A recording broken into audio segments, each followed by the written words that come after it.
You know, if you take people, and I've told you this, and you expose them voluntarily to things that they are avoiding and are afraid of, you know, that they know they need to overcome in order to meet their goals, their self-defined goals. If you can teach people to stand up in the face of the things they're afraid of, they get stronger. And you don't know what the upper limits to that are, because you might ask yourself, like, if for 10 years, if you didn't avoid doing what you knew you needed to do, by your own definitions, right, within the value structure that you've created to the degree that you've done that, what would you be like? Well, you know, there are remarkable people who come into the world from time to time, and there are people who do find out over decades-long periods what they could be like if they were who they were, if they spoke their being forward. And they get stronger and stronger and stronger, and we don't know the limits to that. We do not know the limits to that. And so you could say, well, in part, perhaps the reason that you're suffering unbearably can be left at your feet, because you're not everything you could be, and you know it. And of course, that's a terrible thing to admit, and it's a terrible thing to consider, but there's real promise in it, right? Because it means that perhaps there's another way that you could look at the world, and another way that you could act in the world, so what it would reflect back to you would be much better than what it reflects back to you now. And then the second part of that is, well, imagine that many people did that, because we've done a lot as human beings. We've done a lot of remarkable things, and I've told you already, I think before, that today, for example, about 250,000 people will be lifted out of abject poverty, and about 300,000 people attached to the electrical power grid. We're lifting people out of poverty collectively at a faster rate that's ever occurred in the history of humankind by a huge margin. And that's been going on unbelievably quickly since the year 2000. The UN had planned to have poverty between 2000 and 2015, and it was accomplished by 2013. So there's inequality developing in many places, and you hear lots of political agitation about that. But overall, the tide is lifting everyone up, and that's a great thing, and we have no idea how fast we can multiply that if people got their act together and really aimed at it. Because, you know, my experience is with people that we're probably running at about 51% of our capacity. I mean, you can think about this yourselves.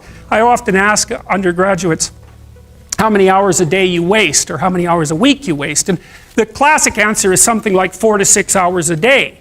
You know, inefficient studying, watching things on YouTube that not only do you not want to watch, that you don't even care about, that make you feel horrible about watching after you're done. That's probably 4 hours right there.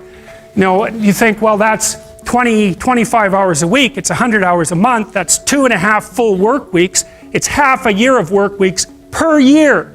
And if your time is worth $20 an hour, which is a radical underestimate, it's probably more like 50 if you think about it in terms of deferred wages. If you're wasting 20 hours a week, you're wasting $50,000 a year. And you are doing that right now. And it's because you're young, wasting $50,000 a year is a way bigger catastrophe than it would be for me to waste it, because I'm not going to last nearly as long. And so if your life isn't everything it could be, you could ask yourself, well, what would happen if you just stopped wasting the opportunities that are in front of you? You'd be who knows how much more efficient? 10 times more efficient, 20 times more efficient. That's the Pareto distribution. You have no idea how efficient people get. It's off the charts. Well, and if we all got our act together collectively and stopped making things worse, because that's another thing people do all the time, not only do they not do what they should to make things better, they actively attempt to make things worse because they're spiteful or resentful or arrogant or deceitful or homicidal or genocidal, or all of those things all bundled together in an absolutely pathological package. If people stopped really trying just to make things worse, we have no idea how much better they would get just because of that. So there's this weird dynamic that's part of the existential system of ideas between human vulnerability, social judgment, both of which are major causes of suffering, and the failure of individuals to adopt the responsibility that they know they should adopt. And that's the thing that's interesting too, is that, and like another thing I've often asked my undergraduate classes is, you know, there's this idea that people have a conscience. And you know what the conscience is. It's this feeling or voice you have in your head just before you do something that you know is stupid, telling you that probably you shouldn't do that stupid thing. You don't have to listen to it, strangely enough. But you go ahead and do it anyways, and then, of course, exactly what the conscience told you was going to happen inevitably happens, so that you feel even stupider about it than you would if it happened by accident. Because you know, I knew this was going to happen, I got a warning it was going to happen, and I went and did it anyways. And the funny thing too is that that conscience operates within people, and we really don't understand what the hell that is.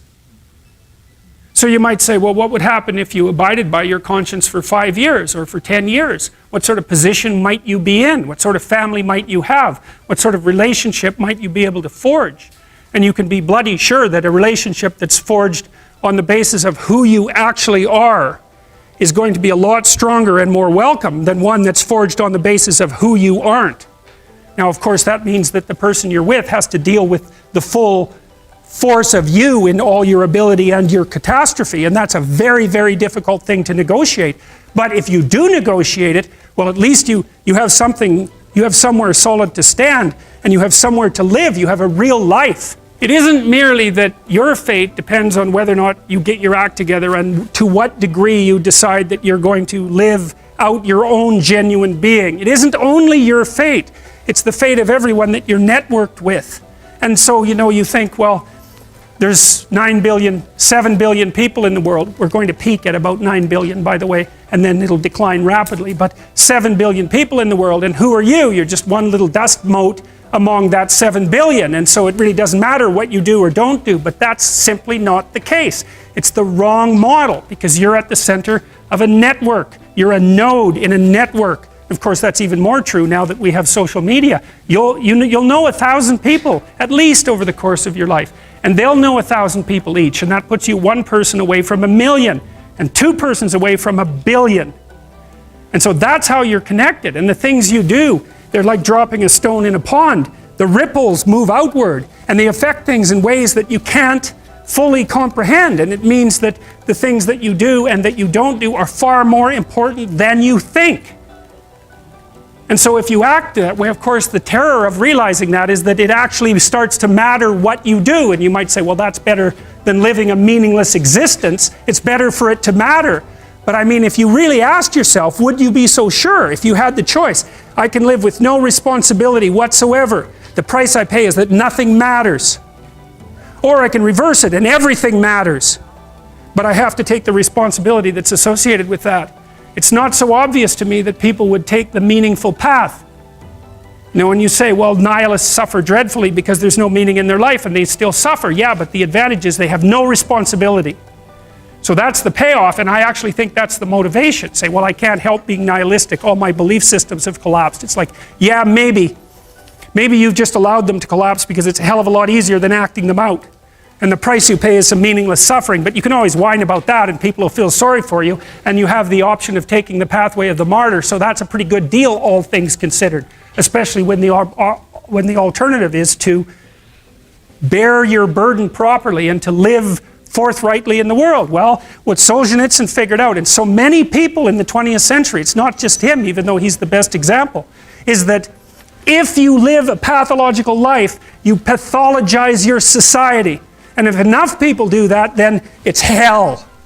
And you can read the Gulag Archipelago if you have the fortitude to do that, and you'll see exactly what hell is like. And then you can decide if that's a place you'd like to visit, or even more importantly, if it's a place you'd like to visit and take all your family and friends. Because that's what happened in the 20th century.